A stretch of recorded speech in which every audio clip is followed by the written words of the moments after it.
At Thanksgiving turkey dinner, my daughter-in-law snarled, "Don't bother coming to the lake house for Christmas. You're an annoying old man." I quietly spent it alone in my study. But at 12:01 a.m., my son called in hysterics. "Dad, you're on Fox News headlines. What on earth did you do?" They all froze in horror. Before continuing, subscribe to the Cold Revenge channel, as the Sweet Revenge channel will soon cease to exist. Thank you for your attention. My name is Ronald Cooper. I'm 67 years old, and I live in a 3-story house overlooking Lake Tahoe in South Lake Tahoe, California. For 38 years, I worked as an assistant U.S. attorney in the Northern District of California, specializing in financial crimes and money laundering. Retired since 2019, these days I spend my time fishing on the lake, restoring antique furniture in my workshop, and adding to my collection of first-edition detective novels, Chandler and Hammett mostly. I always thought the quiet life would be boring after decades in federal court. Turns out I was wrong about a lot of things. My son Kyle is 41. Good kid, or at least he used to be. I remember when he was 7, running down our old driveway in Sacramento every time I came home from work, arms wide open yelling, "Daddy's home." Those days feel like someone else's life now. Everything changed 5 years ago when he met Alicia Welch at some corporate networking event in Sacramento. She was beautiful. I'll give her that. Polished. The kind of woman who knows exactly how her smile looks and uses it like currency. I saw through it immediately. 38 years prosecuting white-collar criminals teaches you to read people. The way her eyes would calculate before she spoke, how she'd laugh at Kyle's jokes. But her eyes stayed cold, scanning the room for someone more useful. The first time Kyle brought her to Tahoe for a weekend, she spent the entire visit photographing the house, asking questions about square footage, property value, when I'd bought it. "Just curious," she'd said, flashing that practice smile. "Kyle's told me so much about this place. I bought it in 1992 for $340,000, I told her, watching her eyes light up. Current appraisal's $2.4 million. She'd actually gasped. Kyle thought she was impressed by the view. They got married 6 months later. Small wedding. Alicia insisted on intimate translation. She didn't want to spend money on Kyle's side of the family when she could use it to impress her own friends.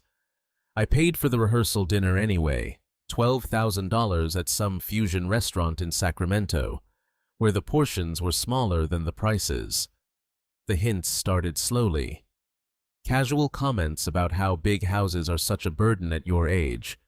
Ronald. Questions about my will. Wrapped in concern. Kyle and I just want to make sure you've got everything in order. Estate planning is so important. She'd even suggested I move into a more manageable condo in Sacramento, closer to them. We could help you downsize. The real estate market in Tahoe is incredible right now. I'd smiled politely and changed the subject. Every single time. Kyle became a stranger. He stopped calling unless Alicia was there, feeding him lines. Stopped visiting unless she orchestrated it. The man who used to fish with me every summer now couldn't spare a weekend. Alicia has this charity event, he'd say. Or Alicia planned a trip with her friends. Always Alicia. But I kept my mouth shut. You don't survive 4 decades in federal prosecution without learning patience. I watched. I waited. I told myself it was a phase, that Kyle would wake up eventually. Then came Thanksgiving. The day before Kyle called. "Dad, Alicia wants to apologize for being distant. She's really been stressed with work and her charity foundation. We'd like to come for Thanksgiving dinner. Bring the kids. Make it a real family holiday." I should have known better. But hope makes fools of us all. I spent 2 days preparing. Made the turkey using my mother's recipe, the one she taught me when I was Kyle's age. Herb butter under the skin, apple cider brine, the whole traditional spread. Set the dining room table with the good china, the kind you only use a few times a year. Put out the decorations. Made sure the kids' old bedrooms were ready, just in case they wanted to stay over. They arrived late afternoon. Lisa and Jacob, my grandchildren, 12 and 9, ran in first, excited to see the lake. Good kids despite their mother. Kyle followed carrying bags of store-bought wine that probably cost more than my entire Thanksgiving budget. Then, Alicia, in a designer dress that cost more than most people's monthly rent, carrying nothing. Dinner started well enough. The kids talked about school. Kyle asked about my fishing. Alicia smiled and nodded, playing the role of dutiful daughter-in-law. I should have recognized the performance. I'd seen hundreds of defendants do the same thing in court. The pleasant mask right before they show their true face. I made the mistake of mentioning Christmas. I was thinking, I said, passing the mashed potatoes. Maybe you could all come back for Christmas. Spend a few days. The kids could go sledding. We could make it a real tradition again, like when Kyle was little. The temperature in the room dropped 20 degrees. Alicia set down her fork with a precise little click against the plate. "Oh, Ronald." She said my name like it tasted bad. "About that, we've been meaning to talk to you." Kyle's face went pale. He stared at his plate like it held the secrets of the universe. "Don't bother coming to the lake house for Christmas." Alicia continued, her voice shifting from syrup to steel. "You're an annoying old man, and frankly, the kids want a real holiday, not your boring stories about the old days and your dusty books." Lisa and Jacob froze, forks halfway to their mouths.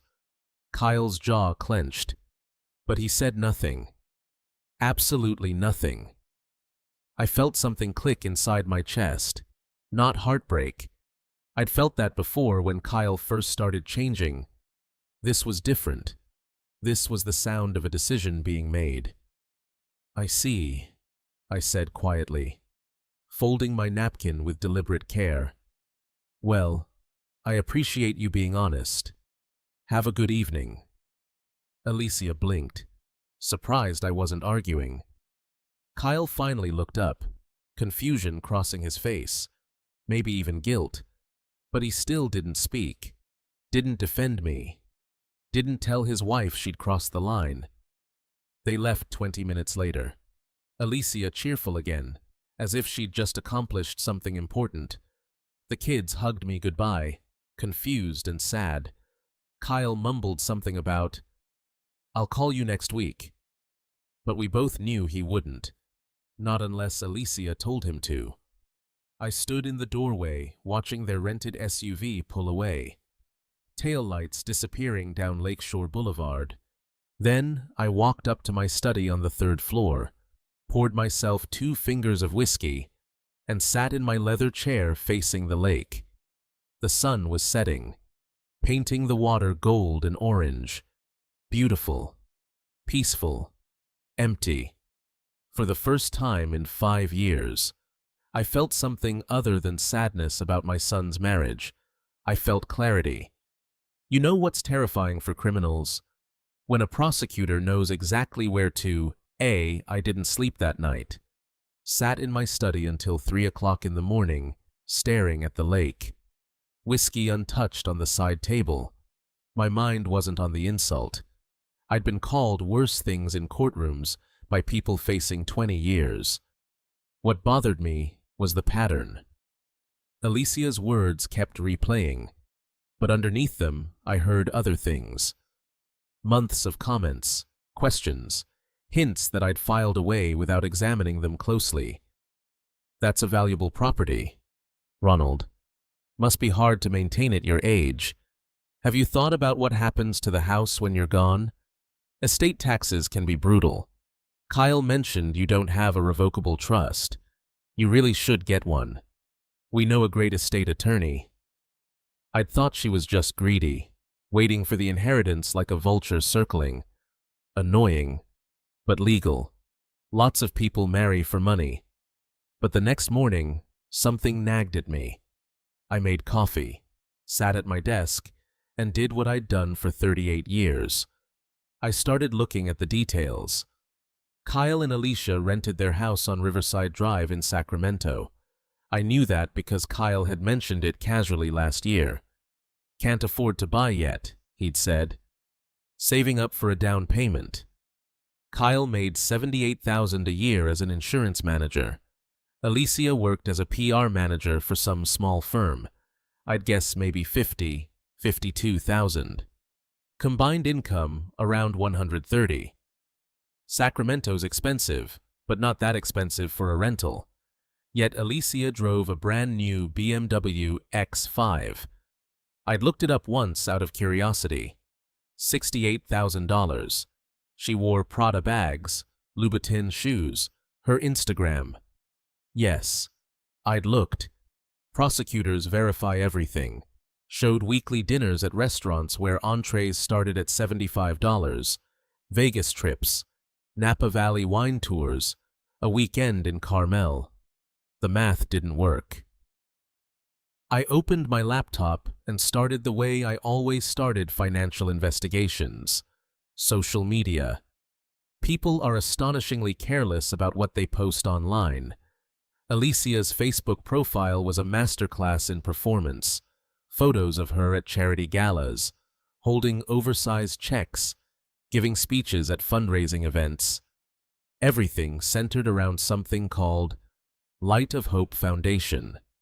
I clicked through to the foundation's page.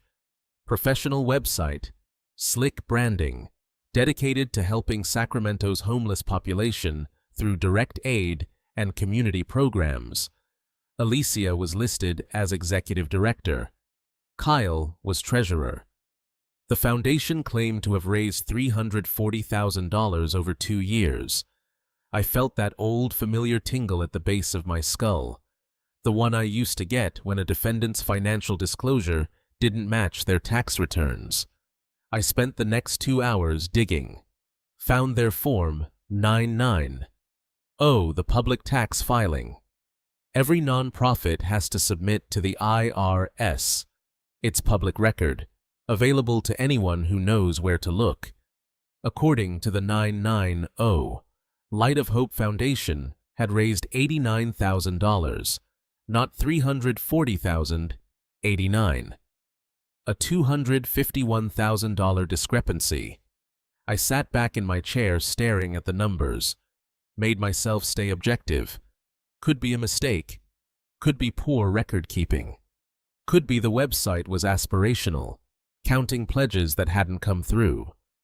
Could be. But 38 years of prosecuting financial crimes had taught me, when the numbers don't match, it's never a mistake. It's a system. I remembered Veronica Morales. We'd worked together when she was an agent with IRS criminal investigation back in the mid-2000s.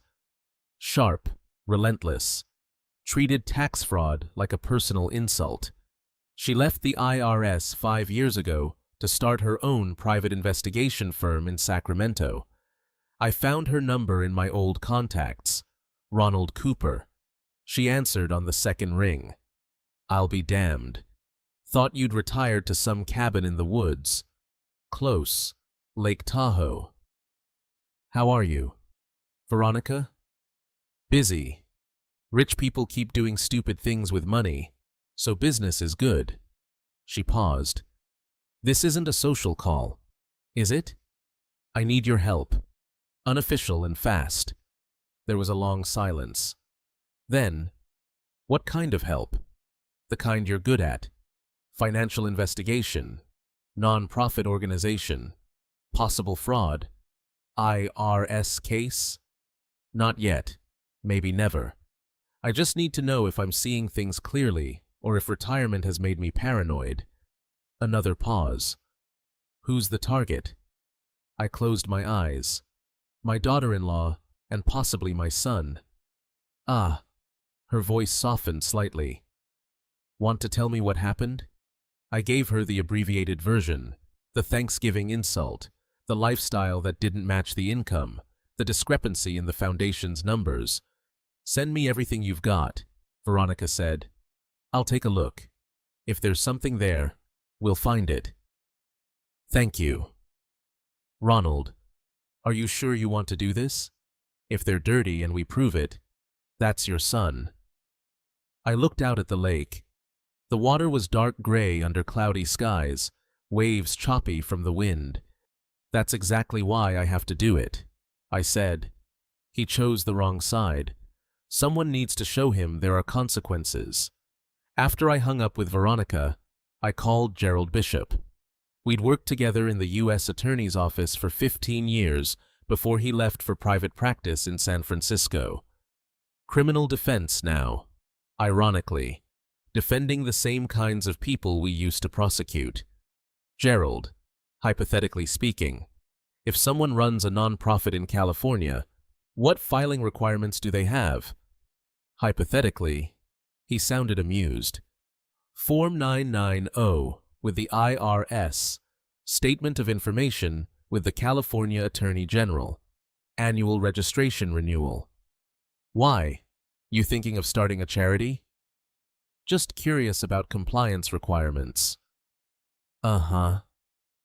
Ronald, you've never been just curious about anything in your life. What's this really about?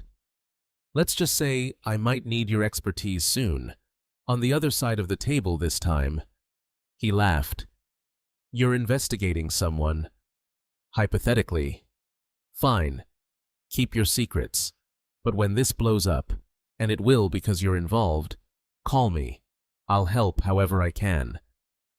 That evening, I sat in my study with a legal pad, writing down everything I knew.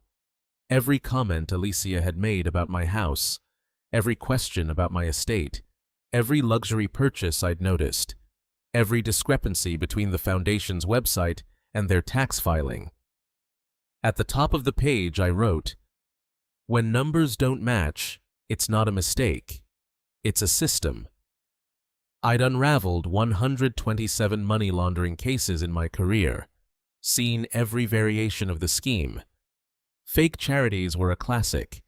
Collect donations from well-meaning people, skim most of it for personal use, show just enough legitimate activity to avoid immediate scrutiny. The trick was always in the details. Shell companies to hide transfers, consulting fees to yourself, administrative costs that were really personal expenses. If Alicia was running a scam, she'd have left tracks. People always did. I just needed to find them. Outside my window, the lake had gone completely dark, just tiny lights from distant houses dotting the shoreline like scattered stars. I thought about Kyle as a child, the way he'd believed in fairness and doing the right thing, the way he'd cried when he was 8 and accidentally broke a neighbor's window, insisted on apologizing and paying for it with his allowance. Where had that boy gone? I set down my pen and picked up my phone, scrolled to Kyle's contact. My thumb hovered over the call button. Then I put the phone down. No, not yet. If I was right, if they were dirty, confronting them now would only give them time to cover their tracks, destroy evidence, lawyer up before I had anything solid. I'd learned that lesson in court 1,000 times. Never show your hand until you've got all the cards. I opened my laptop again and started a new document. Investigation notes. Light of Hope Foundation. Began typing everything I knew. Every question I needed answered. Every piece of information Veronica would need. The foundation was incorporated in 2022. 2 years.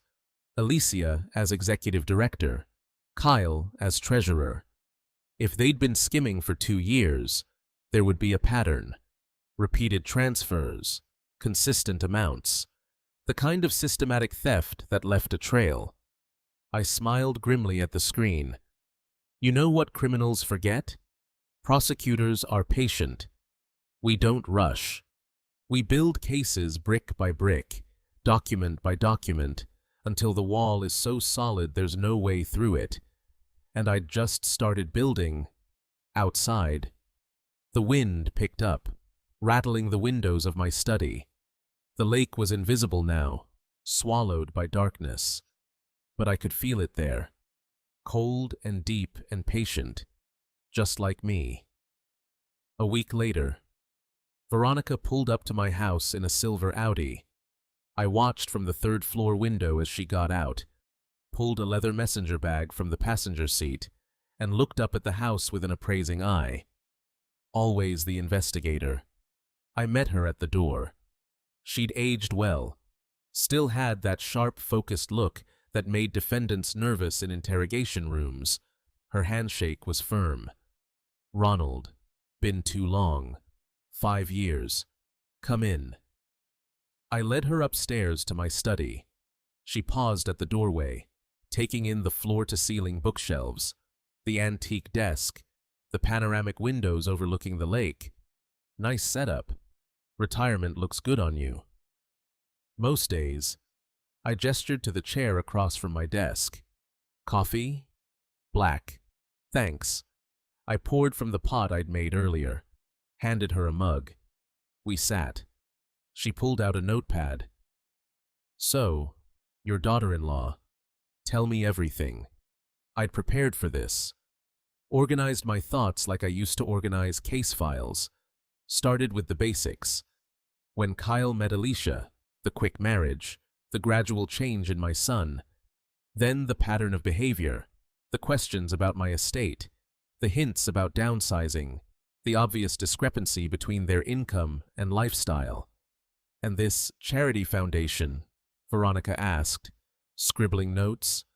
I turned my laptop toward her, showed her the Light of Hope Foundation website. She scrolled through it, face expressionless. Clicked through photo galleries of Alicia at fundraising events, always perfectly styled, always holding those oversized ceremonial checks. Claims they've raised $340,000 over 2 years. I said. Veronica's eyebrow went up. "And the 990? I pulled up the tax filing. 89,000. She was quiet for a long moment, studying the numbers. Then she looked up at me, and I saw that familiar gleam, the one she used to get when we'd found the thread that would unravel an entire criminal enterprise. $251,000, she said softly. "That's not a rounding error." "Ronald." "No, it's not. You understand what you're asking me to do? If they're dirty, and we prove it, that's my son in the crosshairs." "I know." I met her gaze steadily. "But if he's breaking federal law, he needs to face consequences. That's what I taught him growing up. Apparently, he forgot." Veronica nodded slowly. "Okay, give me 2 weeks. I'll dig into their finances, trace the foundation's money, see where it's actually going. If there's fraud here, we'll find it. How much do you need up front? For you?" "Nothing. We'll settle up when I'm done." She stood, tucked her notepad into her bag. "Ronald, are you prepared for what might happen if this is real?" I thought about Kyle's face at Thanksgiving, staring at his plate while his wife insulted me. Thought about Lisa and Jacob, my grandchildren, growing up watching their parents steal from people who thought they were helping the homeless. I've never been more prepared for anything in my life. I said. After Veronica left, I stood at the window watching her car disappear down Lakeshore Boulevard. My phone rang. Kyle. "Hey, Dad." His voice was cautious. "Just wanted to check in, see how you're doing after Thanksgiving." Interesting. Alicia must have realized she'd gone too far, sent Kyle to smooth things over. "I'm fine. Son, how are the kids?" "Good. Good." Lisa made honor roll. "Jacob's doing great in soccer." A pause. "Listen, Dad, about what Alicia said. It's forgotten." The lie came easily. She was stressed. I understand. Relief flooded his voice. Oh, good. Yeah. She's been under a lot of pressure with the foundation. They're planning this big fundraiser in January, trying to expand their outreach programs. I let him talk, making appropriate sounds of interest. All the while, I was listening for the details beneath the words. The foundation was expanding. More money flowing through it. More opportunities for theft. That's wonderful, I said when he finished. You must be proud of her. Yeah, she works really hard. He sounded like he was trying to convince himself. Anyway, I just wanted to make sure we're okay. We're fine, Kyle. After we hung up, I sat back in my chair. The irony wasn't lost on me. Kyle calling to make peace while I was building a case against him and his wife. But that's the thing about crime. It always feels justified to the people committing it. Alicia probably told herself she deserved that money, that she was smarter than everyone else, that no one would ever catch her. She'd never met someone like Veronica Morales. The next 2 weeks crawled by. I fell into my routine. Morning coffee overlooking the lake. Afternoons restoring an antique writing desk in my workshop. Evenings reading Chandler by the fireplace. But my mind was never fully present. I kept thinking about what Veronica might be finding. Kyle called twice more. Brief conversations. Nothing important. Just checking in. Making sure I wasn't upset. I played the role of forgiving father perfectly. On the evening of the 13th day, my phone buzzed with a text from Veronica. Got something. Big. Come in tomorrow. I didn't sleep that night. She arrived the next afternoon, carrying a leather portfolio that looked significantly thicker than her notepad from 2 weeks ago. Her expression was grim. You were right, she said without preamble. It's worse than you thought. We sat in my study. She opened the portfolio and spread documents across my desk like a prosecutor laying out evidence. Bank statements, corporate filings, transfer records. The Light of Hope Foundation is registered as a 501c3 nonprofit, she began, which means donations are tax-deductible, and they're supposed to be using that money for charitable purposes. According to their website and marketing materials, they've collected $340,000 over 2 years. But the 990 shows 89,000, I finished. Exactly. That's $250,000 unaccounted for. So I started tracking the money. She pulled out a bank statement. The foundation has an account at Wells Fargo. Regular deposits from donors, small amounts mostly. $50 here, $100 there. People who think they're helping the homeless families. Her voice had gone cold. She hated this kind of crime, stealing from people who could least afford it. Where'd the money go? I asked. 3 shell companies in Nevada. She laid out 3 more documents. Bright Future Consulting, Summit Advisory Services, and Clearwater Solutions, all registered within 6 months of each other, all listing different addresses. But when you Google them, they're either empty lots or mailbox stores. Classic money laundering. Create fake companies, pay them for fake services, pocket the cash.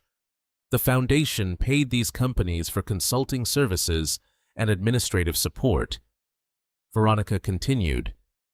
Over $523,000 total. I blinked. More than they even claimed to raise. They collected more than they reported. Some donors gave cash at events. Those donations never made it to the official books. She pulled out another document. And here's where it gets interesting. The shell companies. They all have the same 2 account signatories. She slid the paper toward me. I already knew what I'd see. Alicia Cooper, Kyle Cooper. The money goes into the shell companies, then gets transferred to their personal accounts. Veronica said, Alicia's primarily. But Kyle's, too. They've been systematically stealing from their own charity for 2 years. I sat back. Processing. $500,000. Federal fraud. Interstate wire transfers. This wasn't just unethical. It was a federal crime with serious prison time. "You're sure about this?" I asked. "Every detail?" "I've triple-checked everything. The evidence is solid." I looked at the papers spread across my desk. My son's name on corporate documents for fake companies. Transfer records showing him helping his wife steal from people who thought they were helping the homeless. Evidence of systematic, deliberate fraud. When had he become this person? "What are you thinking?" Veronica asked quietly. I met her eyes.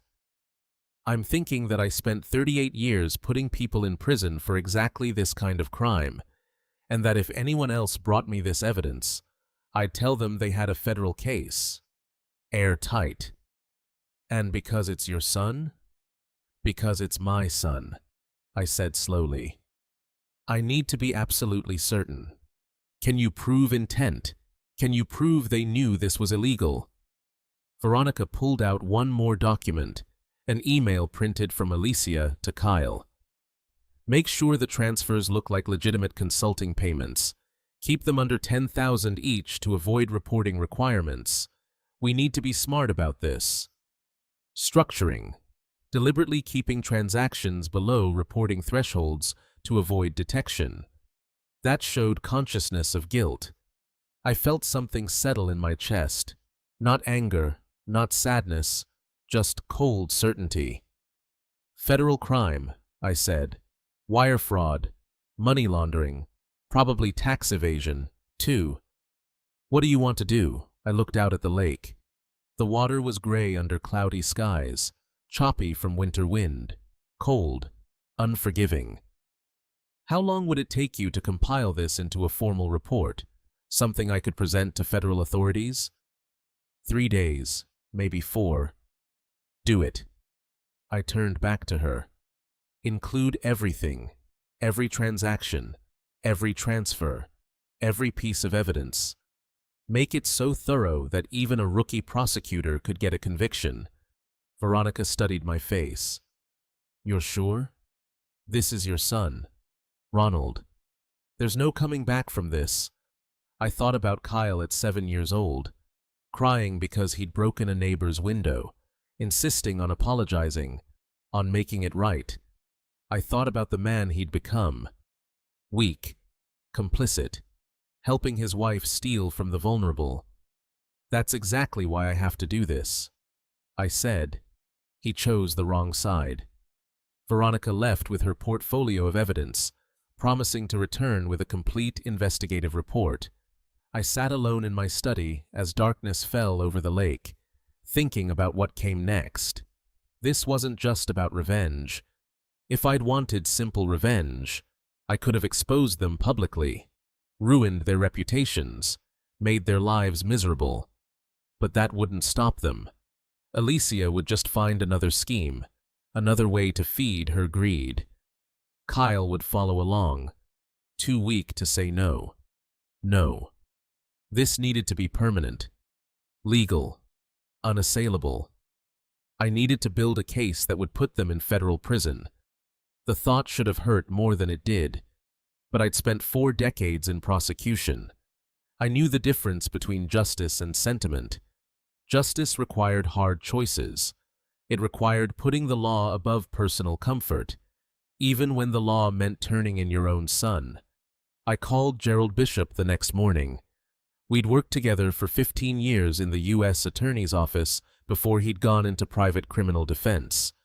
If anyone would understand what I was doing, it would be Gerald.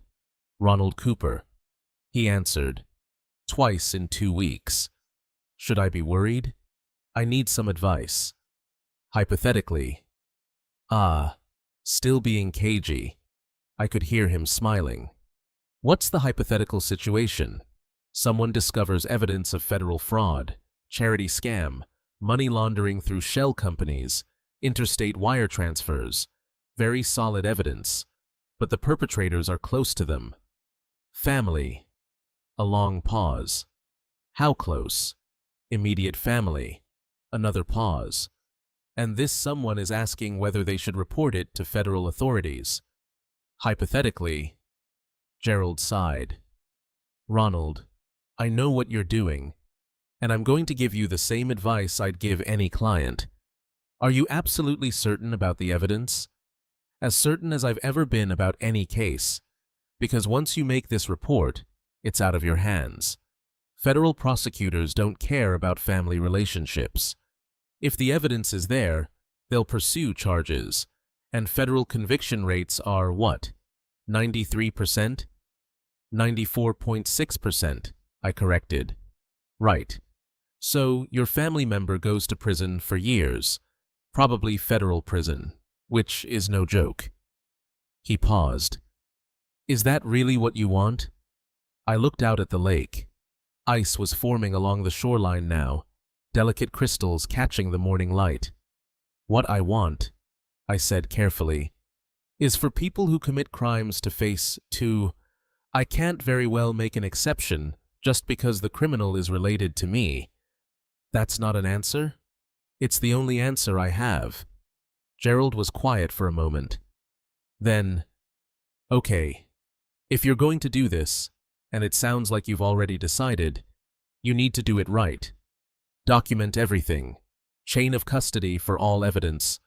Make sure it was obtained legally. The defense will try to poke holes in your case. Claim the evidence was tainted because it came from a family member with a grudge.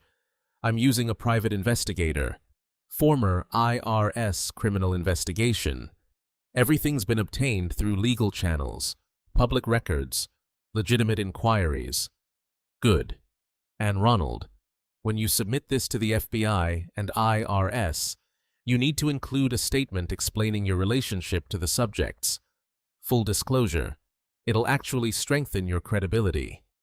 Shows you're not acting out of malice, but out of genuine concern for the law. That makes sense. One more thing. His voice softened. Are you prepared for what this will do to your family? Because once this ball starts rolling, you can't stop it. Your son will know you're the one who turned him in. That relationship is over. I thought about Kyle's phone calls over the past 2 weeks, checking in, making sure I wasn't upset. All of it orchestrated by Alicia. No doubt. Damage control. Keep the old man happy so he doesn't cut them out of the will. That relationship ended at Thanksgiving. I said, I just didn't realize it yet. Over the next several days, I worked with Veronica to compile the evidence into an unassailable package. She'd done excellent work. Every transaction traced, every shell company exposed, every lie documented. The foundation claimed to run homeless shelters and food banks. In reality, they'd never operated a single program. Every dollar donated had gone into Alicia and Kyle's pockets. $523,000, stolen from people who thought they were helping the most vulnerable members of society. We organized it like a federal indictment. Executive summary, timeline of events, evidence exhibits, bank records, corporate filings, email communications, even photographs from Alicia's social media showing her wearing designer clothes and dining at expensive restaurants. Lifestyle inconsistent with her legitimate income. I wrote the cover letter myself, explaining who I was, my background as a federal prosecutor, my relationship to the subjects under investigation, making it clear that I had no personal vendetta, just a civic duty to report suspected federal crimes. The letter ended. I understand the serious nature of these allegations, particularly given my familial relationship to the subjects. However, I believe the evidence speaks for itself. The law must apply equally to all citizens, regardless of personal connections. On the evening we finished, Veronica and I sat in my study with 2 thick folders, one labeled IRS Criminal Investigation Division, the other labeled FBI Sacramento Field Office. This is airtight, Veronica said. If they don't pursue this, I'll eat my badge. They'll pursue it. I'd worked with federal prosecutors for nearly 4 decades. I knew what got their attention: interstate fraud, money laundering, tax evasion, the trifecta. When are you going to submit it?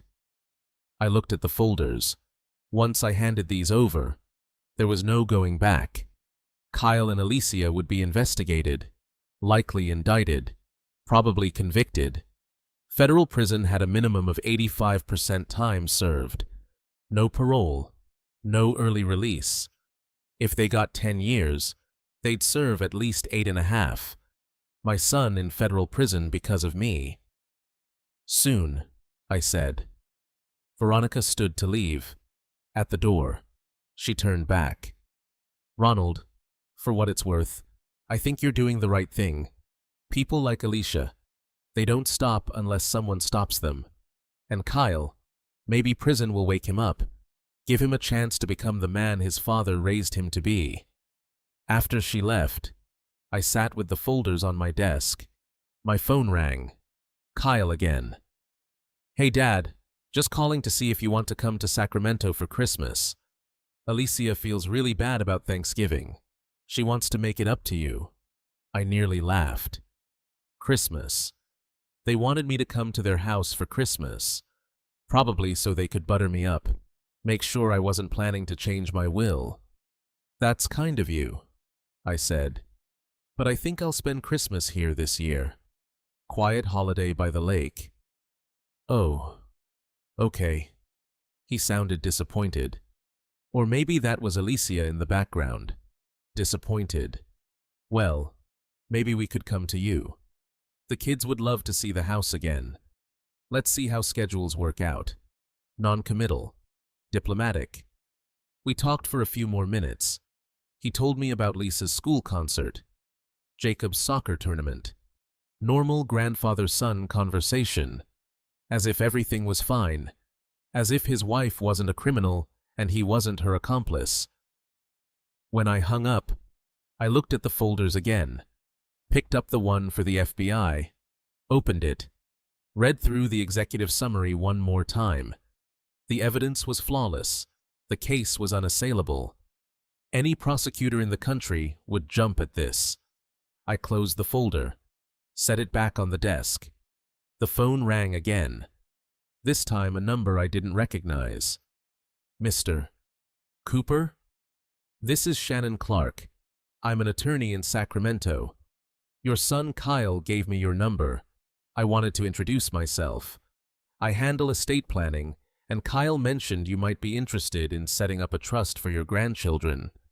Ah, there it was.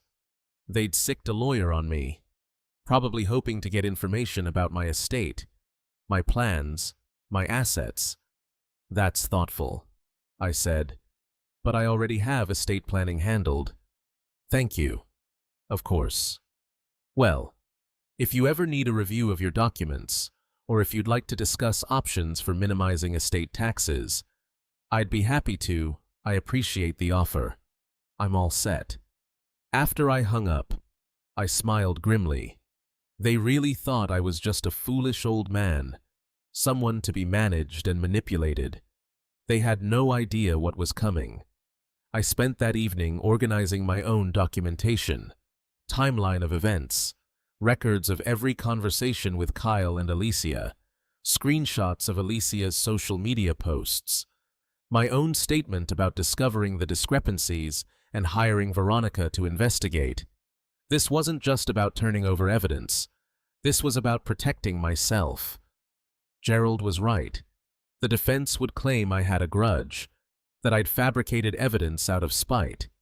I needed to prove that every step I'd taken was reasonable, legal, and motivated by genuine concern, rather than malice. By midnight, I had everything ready. 2 complete sets of evidence, my own supporting documentation, cover letters for both agencies. All I had to do was deliver them. I stood at my window, looking out at the lake.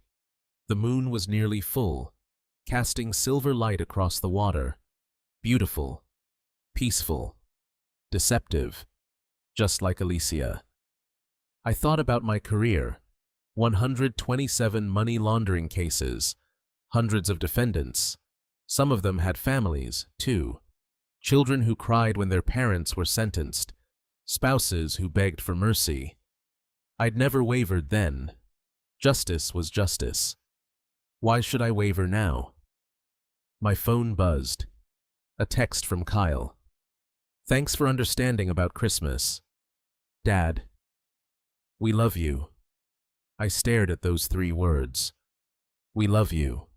Did they? Or was that just another manipulation? Another way to keep me compliant while they stole and schemed? I thought about what Veronica had said. People like Alicia don't stop unless someone stops them. And I thought about what Gerald had said. Once you submit this, there's no going back. I picked up both folders, held them in my hands. The weight of them felt heavier than it should. Then I set them down, turned off the lights, and went to bed. Tomorrow. I'd decide tomorrow. But we both knew that was a lie. I'd already decided.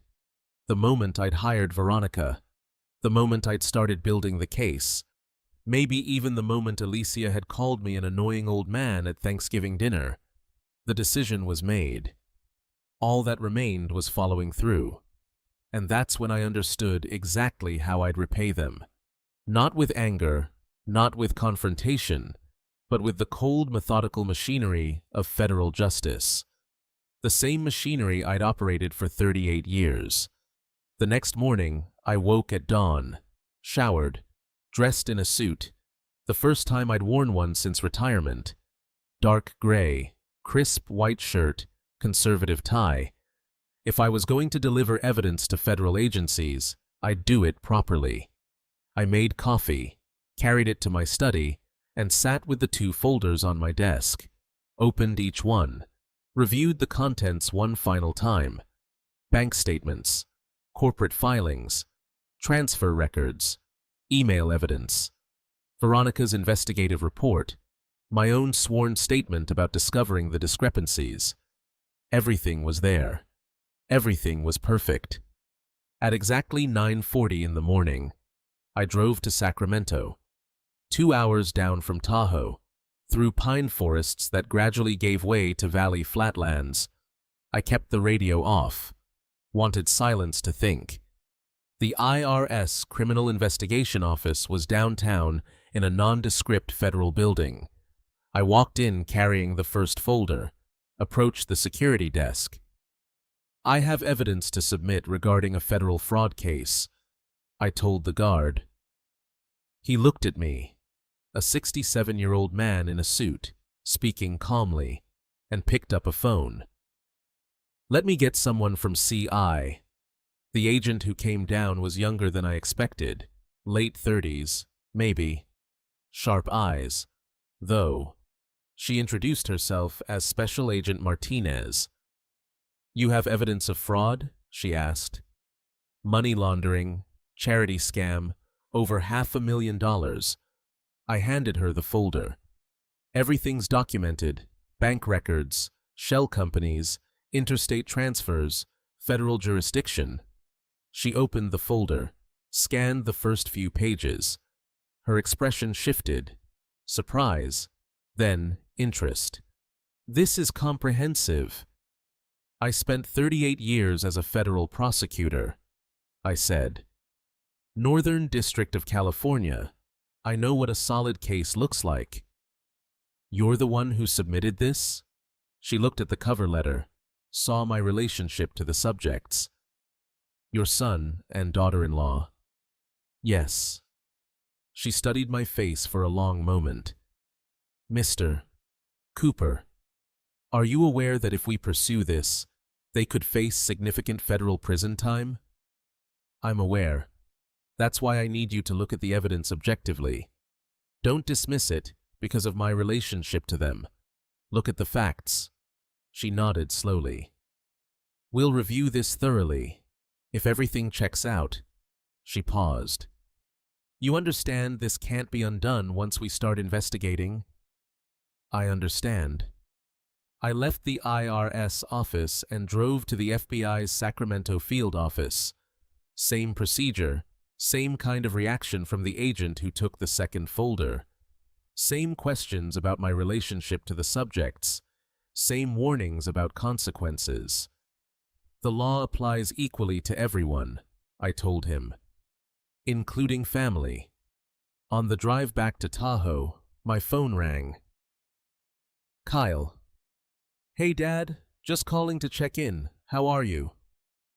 I glanced at the clock on the dashboard. 11:15.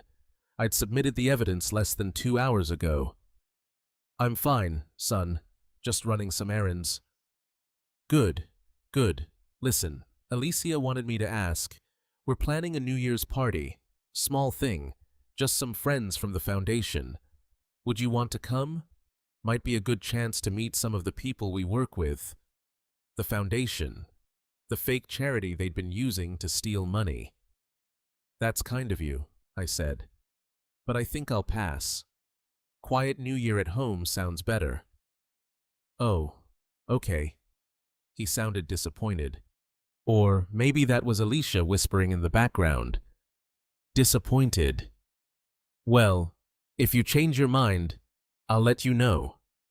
After I hung up, I almost laughed. They had no idea. Absolutely no idea that I just handed federal agencies everything they needed to destroy them. The next 2 days crawled by. I tried to maintain my routine, coffee, reading, working in my shop, but my mind kept drifting to Sacramento, to federal agents reviewing evidence, to prosecutors deciding whether to open an investigation. On the evening of the second day, my laptop chimed with an email notification from IRSCIA, Sacramento, irs.gov. Subject, Case Acknowledgement. Mr. Cooper, your submission has been reviewed and accepted for investigation. Case number IRSCI 2024-847 has been opened. An investigator will be assigned within 48 hours. Please note that you may be contacted for additional information or clarification as the investigation proceeds. Thank you for your cooperation in this matter. I stared at the screen. Read it 3 times. They'd opened a case. It was real now. Official. 20 minutes later, another email. This one from the FBI.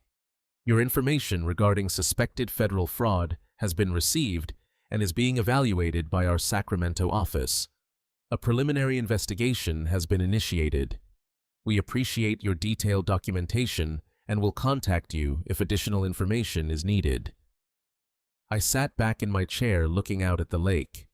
The sun was setting, painting the water orange and gold. Beautiful evening. Peaceful. Kyle's life was about to implode, and he didn't even know it. That night, I couldn't sleep, laying in bed staring at the ceiling, thinking about what I'd set in motion. Federal investigators would start digging into the Light of Hope Foundation. They'd subpoena bank records, interview donors, trace every dollar. They'd build a case brick by brick, exactly the way I used to build cases. And then what? Indictments, arrests, trial, conviction, prison. My son in federal prison because of me. I got up, went to my study, pulled a first edition Hammett off the shelf, the Maltese Falcon, tried to read, couldn't focus on the words. The phone rang. 3 o'clock in the morning. Kyle again. Dad, sorry to call so late. I couldn't sleep. Wanted to hear your voice. He sounded stressed, worried. What's wrong? I asked. Nothing. I mean, everything's fine. Just work stuff. Alicia's been stressed about the foundation. Some of the paperwork doesn't match up right, and she's worried about the audit. Audit. They were worried about an audit. They should be worried about federal prison. I'm sure it'll work out, I said. Yeah, you're right. He paused. Dad, I know things have been weird between us lately, with Alicia and everything, but I want you to know that I love you. You're my father, and I appreciate everything you've done for me. My throat tightened. I know. Kyle. Good. That's good. Okay. I'll let you get back to sleep. Love you. Love you too. I sat there after he hung up, phone in my hand, staring at nothing. He loved me. He'd called at 3 o'clock in the morning just to say he loved me. And in a few weeks, he'd know I was the one who'd turned him in. He'd hate me, probably for the rest of his life. But that was the price. That was what justice cost. The weekend passed. Then the early part of the following week. Each day felt like waiting for a bomb to explode. I kept checking my email, my phone, waiting for what? An update from the FBI? A call from Kyle saying they'd been questioned? Nothing. Federal investigations move slowly. I knew that. 38 years of prosecuting cases had taught me patience, but knowing didn't make the waiting easier. Wednesday evening, I was in my study reading Chandler when my laptop chimed again. Another email. Not from the IRS or FBI this time. A Google alert I'd set up weeks ago. Light of Hope Foundation. Plus Sacramento. I clicked it. Fox News. Posted 17 minutes ago. Breaking federal investigation launched into Sacramento charity fraud. Over 500,000 allegedly laundered. My heart stopped. They'd leaked it. Someone at the FBI or IRS had leaked the investigation to the press. I clicked the article, read it quickly. Sources close to the investigation say the Light of Hope Foundation, a Sacramento-based nonprofit claiming to help homeless families, is under federal scrutiny for money laundering. Executive Director Alicia Cooper and Treasurer Kyle Cooper are suspected of diverting over $500,000 in charitable donations to personal accounts through shell companies. There was a photo. Alicia at one of her fundraising events holding a ceremonial check, smiling that perfect, practiced smile. I checked the time, 6:18 in the evening. Kyle didn't know yet. He couldn't. The article had just been posted. I sat back trying to process what this meant. The investigation was supposed to be confidential. They weren't supposed to announce it publicly until they had enough evidence for charges. But someone had talked, and now it was out there, on national news. My phone stayed silent for another 5 hours. At exactly 12:01 in the morning, it exploded with a call. Kyle. I let it ring twice before answering. Dad. His voice was hysteria, barely contained. Dad, are you watching the news? Are you seeing this? Seeing what? Fox News. We're on Fox News. They're saying we... He could barely get the words out. They're saying we stole money from the foundation, that we're being investigated by the FBI. I turned on my television, flipped, snorts, to Fox News. The late-night anchor was reading the story. Behind him, a graphic. Sacramento charity fraud investigation. I'm seeing it now. I said calmly, "This is insane. This is Dad. Someone did this. Someone made up lies about us and reported us to the FBI. Kyle, the FBI doesn't investigate based on lies. If they're looking into this, they have evidence. But we didn't. I mean, the foundation is legitimate. We help people. This is all a misunderstanding. On the TV screen, they were showing the foundation's website, then bank transfer records, redacted, but clearly showing large sums moving between accounts. Kyle, I need to ask you something. Did you and Alicia divert foundation money to personal accounts?" Silence. Long, damning silence. "It's not like that," he finally said. Voice cracking. Alicia said it was okay. She said we were entitled to administrative fees. That's how nonprofits work. Everyone does it. $500,000 in administrative fees? I don't. The amounts got confused. She handles the books. I just sign where she tells me to. Of course he did. Just sign where she tells him to. Kyle, you need to get a lawyer. A good one. Don't talk to anyone without legal representation. A lawyer? Dad, I didn't do anything wrong. Then a lawyer will help you prove that. I could hear Alicia in the background now. Her voice shrill, demanding to know what I was saying. I have to go, Kyle said. But Dad, this is going to be okay, right? They'll figure out it's a mistake. I looked at the TV screen. The anchor was bringing in a legal analyst to discuss potential charges. Wire fraud, money laundering, tax evasion, 20 years maximum federal prison time. Get a lawyer, Kyle, I said quietly. Then I hung up and turned off the phone. I didn't sleep. Sat in my study watching the news coverage multiply. Fox News first, then CNN picked it up, MSNBC. By 3 o'clock in the morning, it was trending on social media. Sacramento charity scam. Light of Hope Foundation fraud. Someone had compiled Alicia's Instagram posts. All those photos of designer bags, expensive dinners, luxury vacations. Juxtapose them with the foundation's claims about helping the homeless. The internet was doing what the internet does, tearing them apart. At dawn, my phone, still powered off, showed 43 missed calls when I turned it back on, 37 from Kyle, 6 from numbers I didn't recognize, 17 text messages from Kyle. Dad, please call me. We need help. This is getting worse. Alicia's losing it. They're saying we could go to prison. Dad, please. I didn't respond. What was there to say? At 8:30, Gerald Bishop called. Ronald, tell me you're watching the news. I am. Tell me that's not your son on Fox News. It is? A long pause. And tell me you didn't have anything to do with this investigation. I didn't answer. Christ, Ronald, you actually did it. You turned them in. They committed federal crimes. I reported it. That's what any citizen should do. That's your son.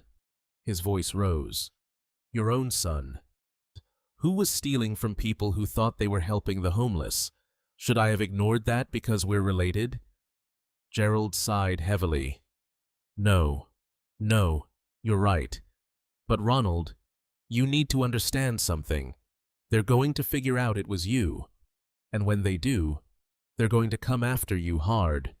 They'll try to claim you were complicit, that you knew all along, that you're only turning on them now out of spite. I have documentation proving I only discovered the fraud recently, and that I reported it immediately upon confirmation. You covered your bases. I always do. All right. Well, if they contact you for a statement, call me first. Don't talk to anyone without representation, even though you're the witness. Understood. After we hung up, I made coffee and returned to the TV. The morning shows were all covering it. Sacramento couple accused of stealing from homeless charity. One anchor called it particularly despicable that they'd targeted people trying to help the most vulnerable. My phone rang again. Unknown number. I answered. Mr. Cooper? This is Shannon Clark. I'm an attorney representing Kyle and Alicia Cooper. I understand you're Kyle's father. That's correct. Mr. Cooper, my clients are in a very difficult situation. The allegations against them are serious, but I believe there may have been misunderstandings about nonprofit administrative procedures. I was hoping you might be willing to provide a character reference. No. I'm sorry. I won't be providing any references. If Kyle broke the law, he needs to face the consequences. Mr. Cooper, this is your son. I'm aware. Is there anything else? A pause. Did you, Mr. Cooper, do you know who reported this to federal authorities? You'd have to ask the FBI. My clients seem to think it might have been someone in the family, someone who had access to their financial information. Then perhaps your clients should consider that family members have consciences, too. I hung up. By mid-morning, the story had exploded further. A local Sacramento news station had interviewed donors to the Light of Hope Foundation. An elderly woman who'd given $200, thinking it would provide meals for homeless families. A young couple who donated $500 at a fundraising gala. All of them shocked, betrayed, angry. We trusted them, the elderly woman said, crying. We thought we were helping people. My phone buzzed. Text from Kyle. It was you, wasn't it? You did this to us. I stared at the message for a long moment, then typed back. You did this to yourselves. I just made sure the consequences found you. The response came immediately. I hate you. I set the phone down, looked out at the lake. The water was gray under cloudy December skies, cold, unforgiving. Another text appeared. Alicia says you forged documents, that you made all this up because you're angry about Thanksgiving. We're going to prove it. We're going to show everyone you're lying. I didn't respond. Let them try. Every piece of evidence was authentic, obtained legally, verified by professional investigators. At 2:30 in the afternoon, Gerald called again. Their lawyer just contacted me. Shannon Clark. She's claiming you fabricated evidence out of family grudges. Let her claim it. The evidence speaks for itself. She wants to depose you, put you under oath, ask about your relationship with Kyle and Alicia, try to establish bias. Fine. I'll testify under oath that every document I submitted is authentic and was obtained through legal means. You're sure about this? Because once you're deposed, there's no going back. The family split becomes official, public record. I thought about Kyle's text. I hate you. The family split is already official, I said. That evening, the new development. The local news reported that FBI agents had visited Kyle and Alicia's rented house in Sacramento, showed footage of agents in FBI windbreakers carrying boxes out of the residence. Alicia, visible briefly in the background through a window, looked like she'd aged 10 years in one day. No makeup, hair disheveled, face pale and drawn. Kyle appeared at the door briefly, tried to tell the agents they had the wrong people. This was all a mistake. One of the agents, patient but firm, said something that made Kyle's face crumple. He actually staggered, had to grab the doorframe for support. I watched that moment on loop. My son, destroyed, realizing that his life as he knew it was over. And I felt nothing. No satisfaction, no guilt. Just cold certainty that this was justice. At 9 o'clock that night, another text from Kyle. The lawyer says we're looking at 10 to 20 years federal prison. Federal prison. Dad, because of you, I replied. Because of your choices. You chose to steal from people trying to help the homeless. You chose to lie. You chose to follow Alicia into a criminal scheme. These are your consequences, not mine. The response was immediate and incoherent.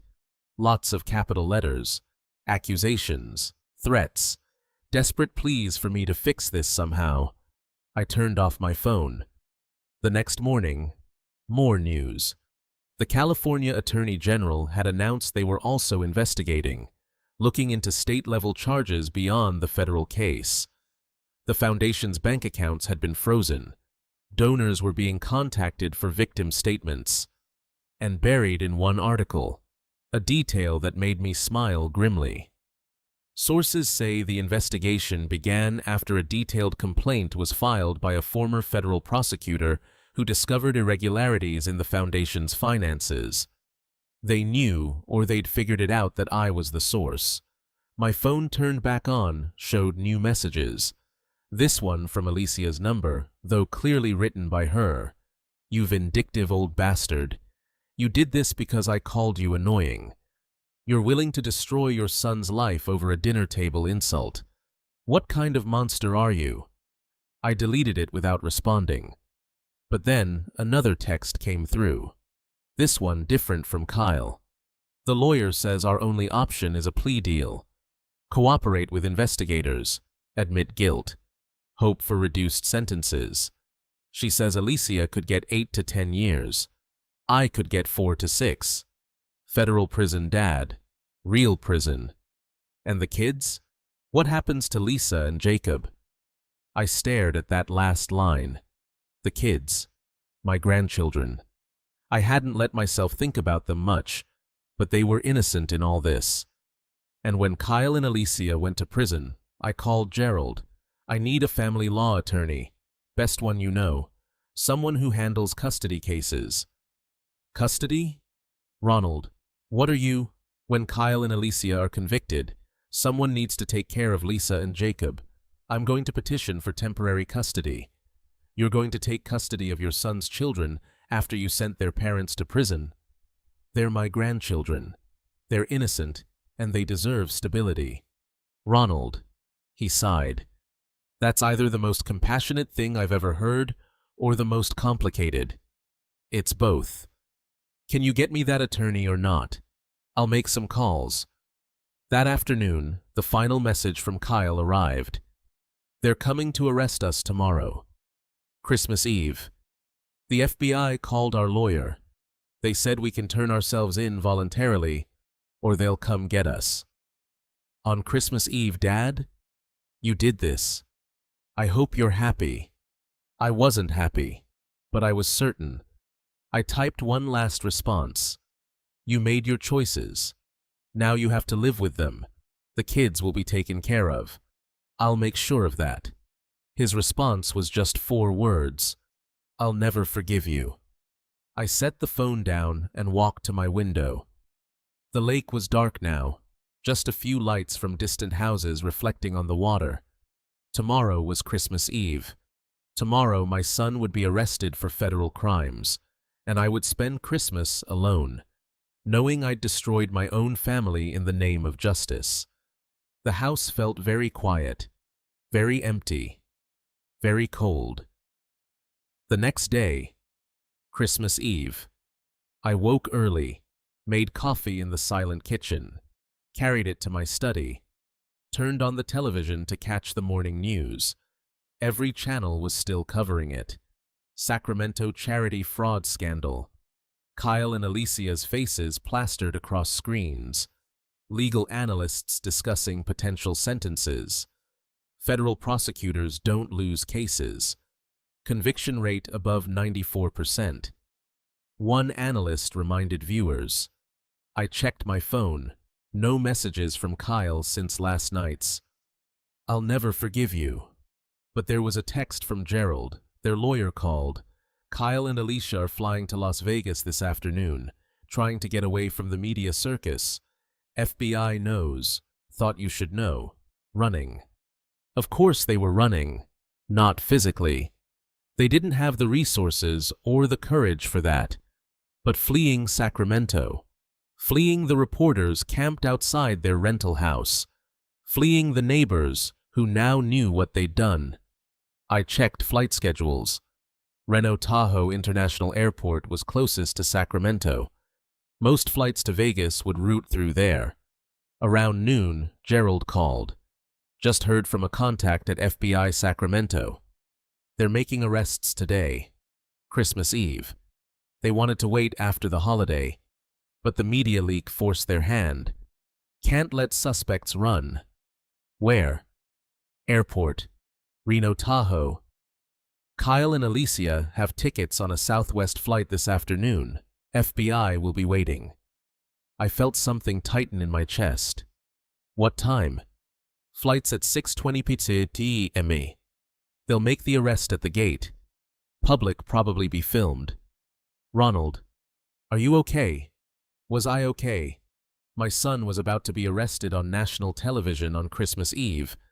I'm fine, I said. After we hung up, I sat watching the lake.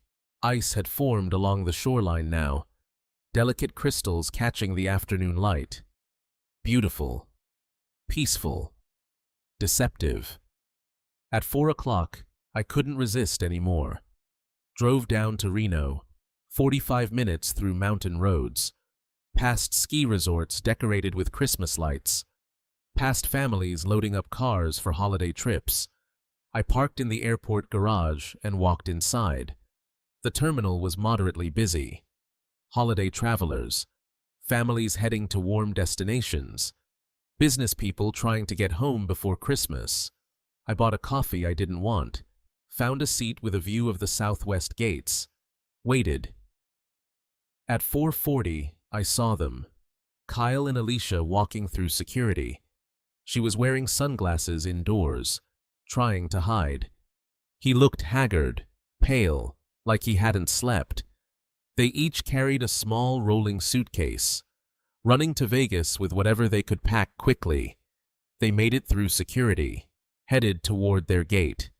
I watched from a distance, hidden behind a newspaper. Alicia kept looking around nervously, jumping at every uniformed officer. Kyle walked like a man going to his execution, which, in a way, he was. They sat at gate B7. Alicia pulled out her phone, scrolled anxiously. Kyle just stared at nothing. At 5:10, 4 people in business, casual, approached them. I recognized the walk. Federal agents. You can always tell. That particular confidence, that purposeful stride, even from 50 feet away. I could see the exact moment Kyle and Alicia realized what was happening. Kyle Cooper? Alicia Cooper? The lead agent's voice carried across the terminal. Alicia stood up so fast, her phone clattered to the floor. Kyle went absolutely rigid, frozen. The agents showed their badges. FBI. You're both under arrest for wire fraud, money laundering, and violations of federal interstate commerce law related to the Light of Hope Foundation. Alicia's face went through a fascinating transformation. Shock to disbelief, to fury, to panic. All in about 3 seconds. She started to speak, voice rising. This is ridiculous. We haven't done anything. This is ma'am. Please remain calm. The agent said, professional, firm. Kyle said nothing, just stood there swaying slightly like the ground had disappeared beneath him. The agent began reading them, their Miranda rights. You have the right to remain silent. Anything you say can and will be used against you in a court of law. Other passengers were staring now, phones coming out, recording. Alicia saw the phones and something in her snapped, "Stop recording. This is private." "You can't." She turned to the agents. "This is a mistake. My father-in-law did this. Ronald Cooper. He forged documents. He's lying because Mrs. Cooper," the agent interrupted. "We have a federal warrant signed by a magistrate judge. This isn't a mistake." One of the other agents pulled out handcuffs. That's when it became real for them. I could see it in their faces. The handcuffs weren't symbolic, weren't theoretical.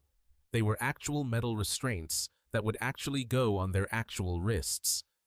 "Please turn around," the agent instructed. Alicia's perfect facade shattered completely. Her voice went shrill, desperate. "No, you don't understand. We were going to fix it. We were going to pay everything back. Kyle, tell them." Kyle finally spoke. His voice was barely a whisper. "Dad knew. Somehow he knew." The agent cuffing him paused. "Your father reported this." Kyle nodded, face crumpling. He turned his head in. I watched as they clicked the handcuffs closed. Alicia was crying now. Loud, ugly sobs that had nothing to do with remorse and everything to do with the public humiliation. The designer sunglasses had fallen off. Her hair was disheveled. The woman who'd spent 5 years cultivating an image of perfection looked utterly destroyed. Kyle just looked broken, head down, shoulders slumped, utterly defeated. Someone in the crowd recognized them from the news. "Oh my God, that's them, the charity scammers." More phones came out, videos that would be on social media within minutes. The agents led them away, one hand on each of their elbows. Standard procedure, professional, efficient. Alicia kept turning back as if looking for escape. Kyle walked like a man in a dream, a nightmare. They passed within 15 feet of where I sat. Kyle looked up briefly, scanning the crowd, and his eyes landed on me. For one moment, we made eye contact. I saw it all in his face. Recognition, understanding, betrayal, grief, rage, acceptance. He knew. He absolutely knew I'd come to watch.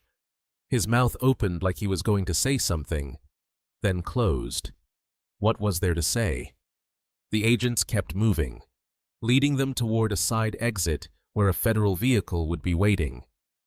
I sat very still, coffee cold in my hands, watching them disappear.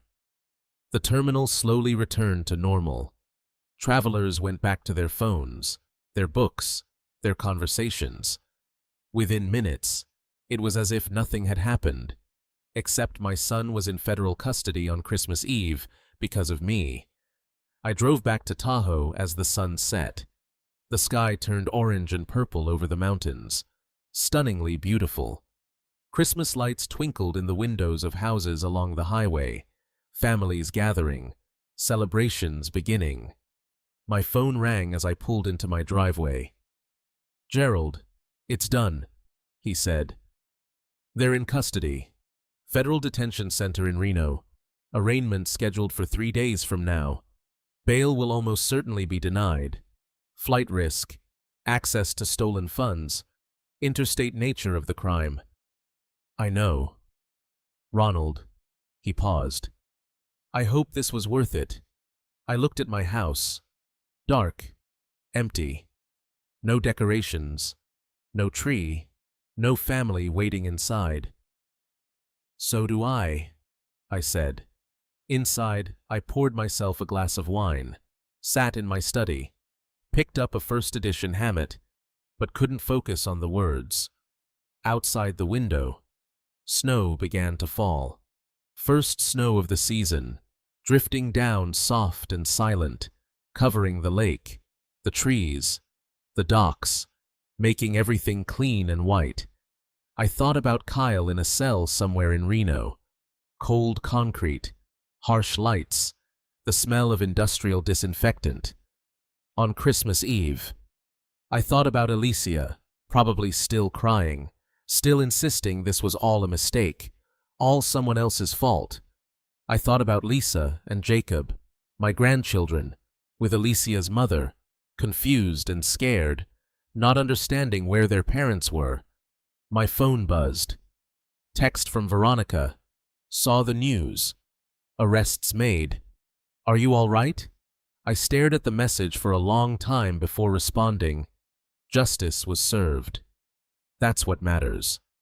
But sitting alone in my study, watching snow fall on Christmas Eve, I wondered if that was really true. I'd won. The law had worked exactly as it should. Criminals had been caught, would be prosecuted, would face consequences. So why did it feel so much like losing? Christmas morning arrived silent and gray. I woke at 7:30, late for me, and lay in bed staring at the ceiling, somewhere in Reno. Kyle was waking up in a federal detention cell. First Christmas away from his children. First Christmas as a federal prisoner. I made coffee and sat in my study. The house felt too quiet, too big. For the first time since moving here, it felt less like a peaceful retreat and more like isolation. On the shelf above my desk sat a photograph I usually didn't look at too closely. Kyle, at 5 years old, Christmas morning, holding up a red toy truck I'd saved up to buy him, his smile huge, genuine, full of pure joy. I picked up the photo, studied that little boy's face, tried to see where he'd become the man who'd help his wife steal from the homeless. My phone buzzed. Text from Gerald. First hearing scheduled for the day after tomorrow. They're staying in custody. Bail denied. Judge cited flight risk and access to undisclosed funds. Merry Christmas, I replied. Understood. Another text. This one from Veronica. Merry Christmas, Ronald. You did the right thing. I know that doesn't make it easier. I didn't respond. Around noon, my phone rang. Unknown number. I considered not answering, but something made me pick up. Mr. Cooper? A woman's voice, older, stressed. This is Dorothy Welch, Alicia's mother. I have Lisa and Jacob here with me. Alicia's mother, the children's other grandmother. Yes, I said carefully. Mr. Cooper. She paused. I heard children's voices in the background. I don't know what to do.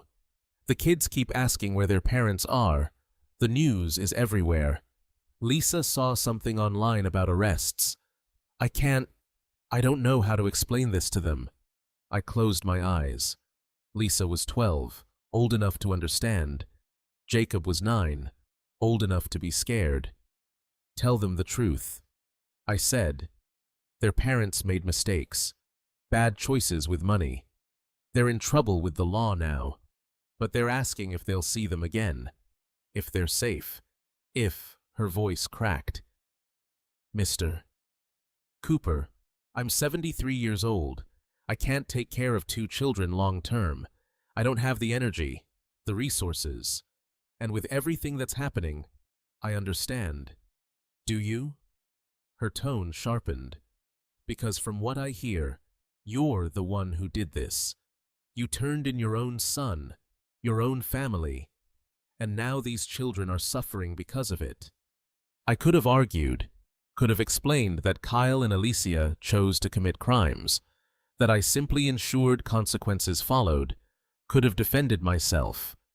Instead, I said, Mrs. Welch, are Lisa and Jacob safe? Are they fed? Warm? Of course they are. I'm not. Good. Keep them safe. I'll arrange for their long-term care. What do you mean? I'm going to petition for temporary custody. The children will come live with me. Silence.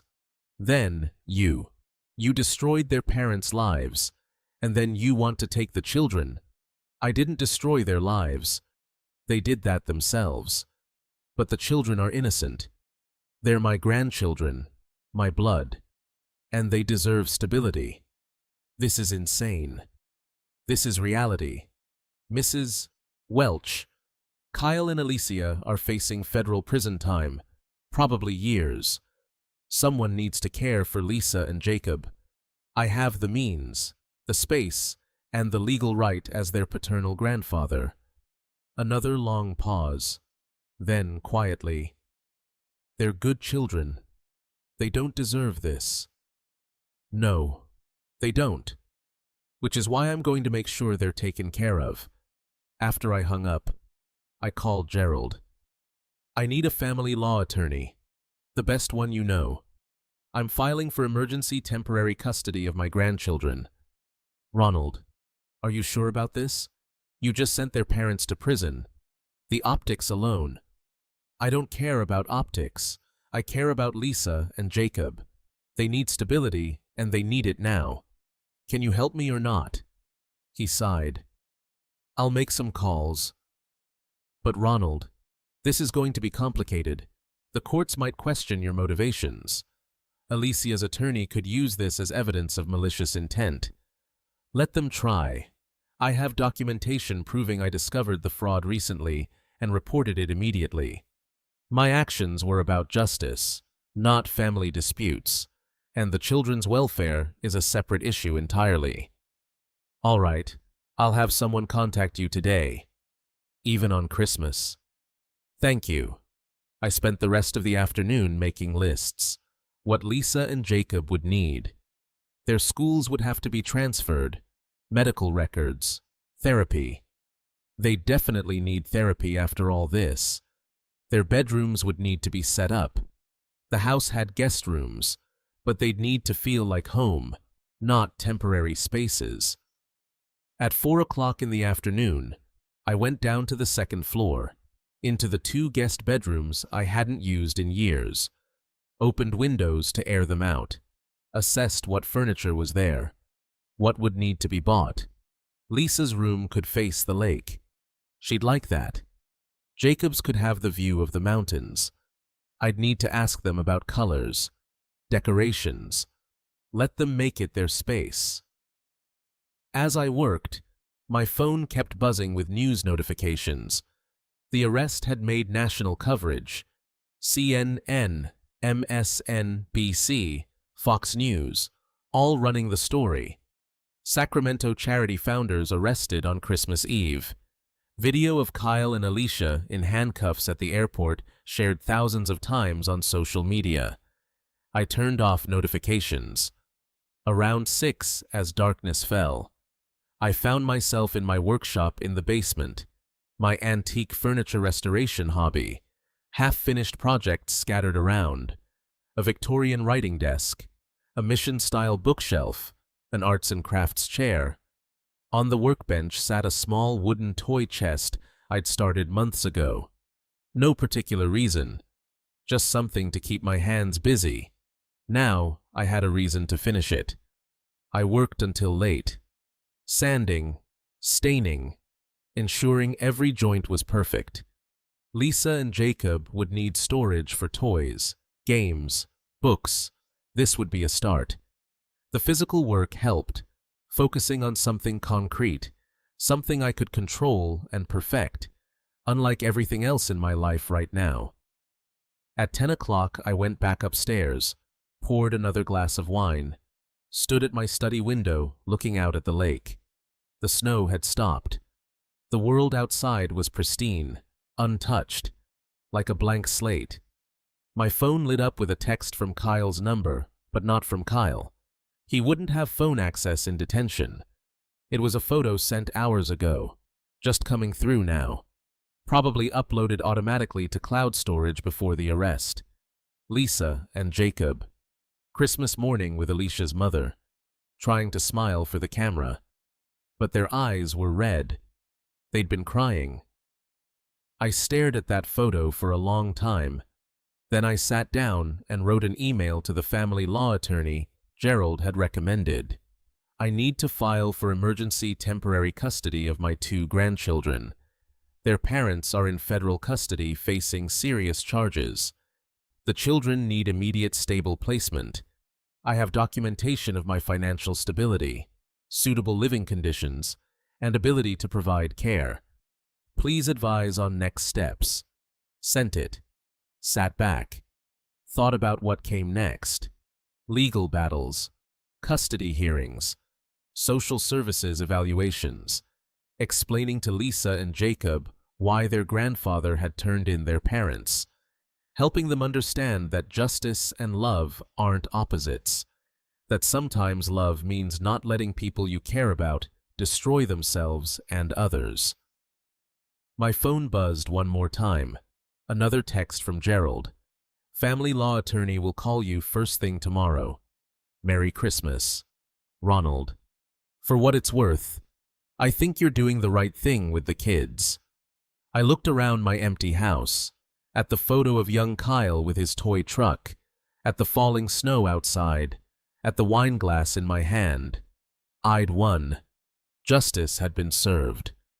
Kyle and Alicia would face consequences for their crimes, but I'd also lost my son, maybe forever. The price of justice. I told myself. The cost of doing what's right. I just hoped it was worth it. Tomorrow, I'd start the process of bringing Lisa and Jacob home. Tomorrow, I'd begin rebuilding what Kyle and Alicia had destroyed. Tonight, though, I just sat in the dark, watching snow fall on the lake, wondering if I'd made the right choice, knowing I'd make the same choice again, but wishing desperately that I'd never had to make it at all.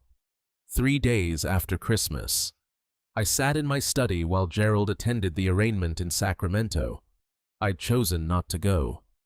Seeing Kyle in court in shackles wasn't something I needed to witness. I'd seen enough defendants over my career to know exactly how he'd look. Defeated, scared, smaller than he'd been in freedom. Gerald called me that afternoon. It went exactly as expected, he said. Judge Margaret Fillmore presiding. Bail denied. Flight risk due to interstate scheme and access to undisclosed funds. They're staying in custody until trial. What were the charges? 1 count conspiracy to commit money laundering, 2 counts charity fraud, 1 count interstate commerce violation, maximum 20 years federal prison, $500,000 in fines. 20 years. Kyle could be nearly 60 by the time he got out. How did they look? I asked, despite myself. Gerald paused. Alicia looked like someone who'd never been told no before and couldn't process it. Prison orange doesn't suit her as well as designer clothes. Kyle, he looked broken. Ronald kept his head down the whole time. Wouldn't look at anyone. And the prosecutor? Bill Torres, young guy, sharp, laid out the evidence. Bank records showing systematic diversion of $523,000 from the nonprofit to personal accounts through shell companies. The judge actually looked disgusted. Said people who steal from charity donors deserve the full weight of the law. I felt a grim satisfaction at that. What's next? Preliminary hearing in 2 weeks, but Ronald, their attorney, approached me afterward. Shannon Clark. She wants to discuss a plea deal. Already? The evidence is airtight. She knows they can't win at trial. Federal conviction rate is over 94%, and this case is textbook money laundering. She's going to advise them to cooperate, plead guilty, hope for reduced sentences. How reduced? If Kyle fully cooperates and testifies about Alicia's role, maybe 4 to 6 years. Alicia organized the scheme, so she's looking at 8 to 10 minimum. Federal prison. Real prison. Not some minimum security club. Hard time with violent offenders, gang members, career criminals. My son in federal prison. There's something else, Gerald said. Kyle asked if he could call you. 1 supervised call from the detention center. My chest tightened. When? Today. Around 3:40, if you want to take it. I looked at my watch. 2:15. An hour and a half to decide if I wanted to hear my son's voice from a federal jail cell. I'll take it, I said. The call came at exactly 3:40. An automated voice. You have a collect call from an inmate at Sacramento County Federal Detention Center. This call will be recorded and monitored. Press 1 to accept. I pressed 1. Dad. Kyle's voice was raw, like he'd been crying or shouting or both. I'm here. A long silence. I could hear him breathing. He stopped, started again. I understand now why you did it. You couldn't just watch. No, I couldn't. Alicia kept saying you were vindictive, that you were punishing us for Thanksgiving. But that's not it, is it? No. Another silence. Then, quietly. We stole from people who were trying to help homeless families, people who could barely afford to donate, and we used it to buy designer bags and expensive dinners. Yes. I told myself it was okay, that Alicia knew what she was doing, that nonprofits always pay their executives, but $500,000? His voice broke. We're monsters. I closed my eyes. You made terrible choices, but you're not a monster. Monsters don't feel remorse. The kids, he said suddenly. Where are they? With Alicia's mother for now, but I'm filing for temporary custody. They'll come live with me while you serve your time. A sound that might have been a sob. You'd do that? After what I did?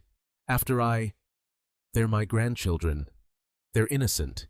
Someone needs to take care of them. Thank you. Barely a whisper. Dad, I ruined everything. Your reputation, the family name, everything you built. Stop. My voice came out harder than intended. Yes, you ruined things. But you can start fixing them. Cooperate with the prosecution. Take full responsibility. Show Lisa and Jacob that when you make mistakes, you face the consequences like an adult. My lawyer says if I cooperate, I might get 4 years instead of 20. Then cooperate. That's still 4 years, 4 Christmases, 4 birthdays. Jacob will be 13 when I get out. Lisa will be 16. They'll have grown up without me. Yes, that's the price of what you did. Silence. Then I know you'll never forgive me. I thought about that, about forgiveness, about justice, about whether the two could coexist. I don't know if I can forgive you, I said honestly, but maybe that's not what matters right now. What matters is that you take responsibility, serve your time, and come out better than you went in. The automated voice cut in. You have 1 minute remaining. Kyle spoke fast. I'm going to cooperate. Tell them everything. And Dad, I know I have no right to ask, but will you bring the kids to visit me once they're settled with you? I thought about Lisa and Jacob seeing their father in prison, about the trauma, the questions, the pain, but also about them seeing him face his mistakes, about them learning that consequences are real. But family doesn't completely disappear. Yes, I said, when they're ready. Thank you. The line went dead. I sat holding the phone for a long time after, staring at nothing. Across the lake, I could see ice forming, winter settling in deep, everything frozen, waiting for spring. The custody hearing took 2 weeks to arrange. Social services came to inspect my house, verified I had adequate space, financial stability, no criminal record, good mental health. They interviewed me for 3 hours about my motivations, my relationship with my grandchildren, my plans for their care. Mr. Cooper, the social worker said, a woman named Patricia Chen. You understand that you reported your son and daughter-in-law for federal crimes. Some might question whether taking custody of their children is appropriate. Some might, I agreed. But Lisa and Jacob need stability. I'm their grandfather. I have the means and the willingness to provide a safe, loving home. Their parents' crimes don't change my love for them. She made notes. And you're prepared for the challenges. They'll be traumatized, angry, confused. I'm prepared. A week and a half after New Year's, Lisa and Jacob moved into my house. Dorothy Welch, Alicia's mother, drove them up from Sacramento. She was cold when she handed them over, barely spoke to me. Can't say I blamed her. The children looked small standing in my entryway with their suitcases. Lisa, 12, dark hair like Kyle's, serious eyes watched me warily. Jacob, 9. Alicia's features but softer, just looked lost. This is your home now, I told them. Your rooms are upstairs. You can decorate them however you want. Make them yours. Lisa's voice was sharp. For how long? Until our parents get out? We'll figure that out together. For now, you're safe here. That first week was brutal. Lisa cried at night. I could hear her through the walls. Jacob barely spoke, just wandered the house like a ghost. They picked at their food, avoided eye contact, treated me like a jailer. I didn't force conversation, just maintained routine. Breakfast at 8 o'clock, school. I had them at South Lake Tahoe Elementary and Middle School. Dinner at 6 o'clock, homework, reading before bed. On the fourth night, Jacob appeared at my study door. Why did you do it? He asked. No preamble. I sat down my book. Your parents broke the law, stole money from people who were trying to help others. I couldn't let that continue. But they're your family. Yes, and that made it harder. But love doesn't mean letting people hurt others. He thought about that. Do you still love my dad? Yes. Then why did you send him to prison? Because sometimes loving someone means holding them accountable. Your dad made bad choices. Now he has to face the consequences. But that doesn't mean I stop caring about him or about you. Jacob nodded slowly. Didn't say anything else. But the next morning, he ate his full breakfast. 2 weeks into January came the sentencing hearing. Kyle and Alicia had both agreed to plea deals. Full cooperation in exchange for reduced sentences. Gerald attended. Called me afterward with the results. Kyle got 4 years. Alicia got 8. Plus, they each owe $261,500 in restitution. Half the stolen funds, 4 years, 8 years, real numbers, real time. How did they take it? Kyle looked relieved it wasn't 20. Alicia looked like she still couldn't believe this was happening to her. The judge was harsh, called it a betrayal of public trust, said people who exploit charity deserve every day of their sentences. And after? They're being transferred to federal prisons. Kyle to FCI Lompoc, Alicia to FCI Dublin, both in California at least. You can visit. After we hung up, I told Lisa and Jacob that evening we were eating dinner. Pasta, something simple. Your parents were sentenced today. I said, your dad got 4 years. Your mom got 8. Lisa's fork clattered to her plate. 8 years?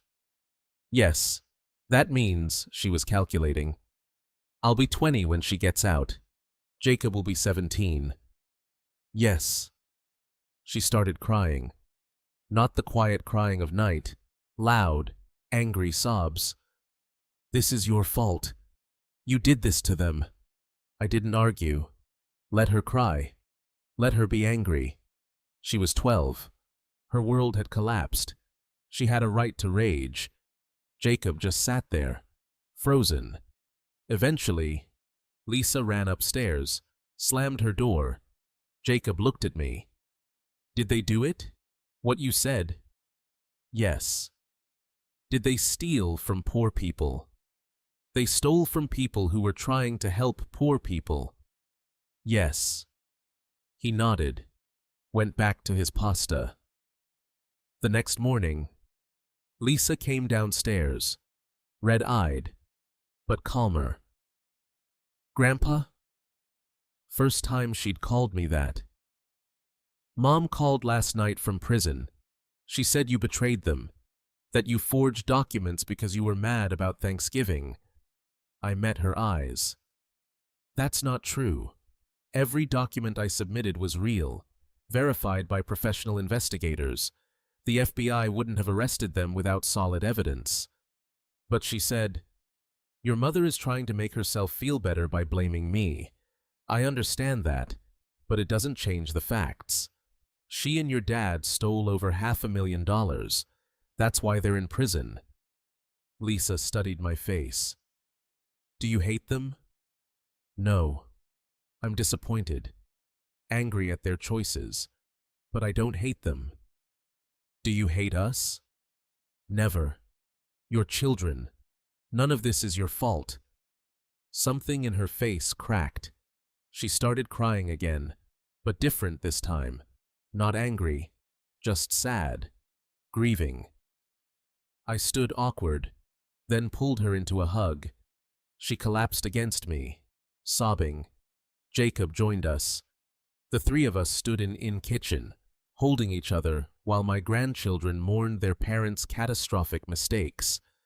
The weeks turned into months. Routine established itself. School runs, homework help. Lisa joined the school volleyball team. Jacob started playing soccer. I drove them to practices, sat in cold bleachers watching them play, cheered when they scored. We visited Kyle once a month at Lompoc, 3-hour drive south. The visits were awkward. 30 minutes in a visitation room with guards watching, stilted conversation, long silences. But Kyle was sober in a way I'd never seen him, taking classes, in therapy, actually dealing with his weaknesses. Alicia we visited less. Lisa wanted to go. Jacob didn't. I let them choose. In early spring, snow melting, lake beginning to thaw, Lisa asked me about Thanksgiving. What did Mom say to you that made you turn them in? I'd wondered when this would come. She called me an annoying old man, said I was boring, told me not to bother coming to Christmas because the kids wanted a real holiday. Lisa winced. That's harsh. Yes. Is that why you reported them? No. I reported them because I discovered they were committing federal crimes. The Thanksgiving incident just made me start looking more closely at things that hadn't added up. But if she hadn't said those things? If she hadn't said those things, I might not have investigated. But eventually, someone would have caught them. The FBI. The IRS. A donor who got suspicious. Better it was me. Someone who cares about minimizing harm to you and Jacob than a stranger who wouldn't care about protecting you. She thought about that. Mom says you'll never forgive them. Maybe not. I don't know yet. But I'm still here. Still taking care of you. Still letting them call. That's something. Is it enough? I smiled sadly. We'll find out. One morning in early April, I sat in my study. Lisa was at the table doing homework. Jacob was outside playing with the dog I'd gotten him, a golden retriever named Scout. The lake was bright with sunlight, ice completely gone, water sparkling blue and clean. My phone rang. Veronica. How's Grandpa life treating you? She asked. Better than I expected. The kids are adapting. We're figuring it out. Any regrets? I watched Jacob throw a ball for Scout, watched the dog bound after it joyfully, heard Lisa humming while she worked on her math. Every day, I said honestly, but I'd make the same choice again. That's the hardest kind of regret. Yes. We talked a bit more. After I hung up, Lisa looked up from her homework. Grandpa, can you help with this algebra problem? Of course. Sweetheart, let me see. I stood, walked over to her table, looked at the problem, started explaining how to solve it. Through the window, Jacob's laughter rang out as Scout licked his face. Outside, spring was coming to Lake Tahoe. Ice melting, new growth beginning. Life continuing despite everything. I destroyed my son's freedom to preserve justice. I'd lost my family to save my grandchildren. I'd chosen law over blood, and I'd do it again. Because some things matter more than comfort. Some prices must be paid. Some sacrifices are necessary. Justice cost me my son, but it gave me the chance to save my grandchildren from growing up thinking crime has no consequences. That family loyalty means protecting wrongdoing, that money matters more than integrity. That was a price I could live with. The only price I could live with. Outside, Jacob called. "Grandpa, come throw the ball with us." Lisa looked up from her math. "You should go. I can finish this myself." I smiled, ruffled her hair gently. "I'll be right back to check your work." Walked outside into the spring sunshine, threw the ball for Scout, listened to Jacob's laughter, felt the warmth of the sun on my face and the cold certainty in my heart that I'd made the right choice. It wasn't forgiveness. It wasn't redemption. It wasn't even peace. But it was justice. And justice, I'd learned over 67 years, was often all we get. If you like this story, please like this video and subscribe to the Cold Revenge channel, as the Sweet Revenge channel will soon cease to exist. Also, share your impressions of this story in the comments. To listen to the next story, click on the field on the left. Thank you for watching.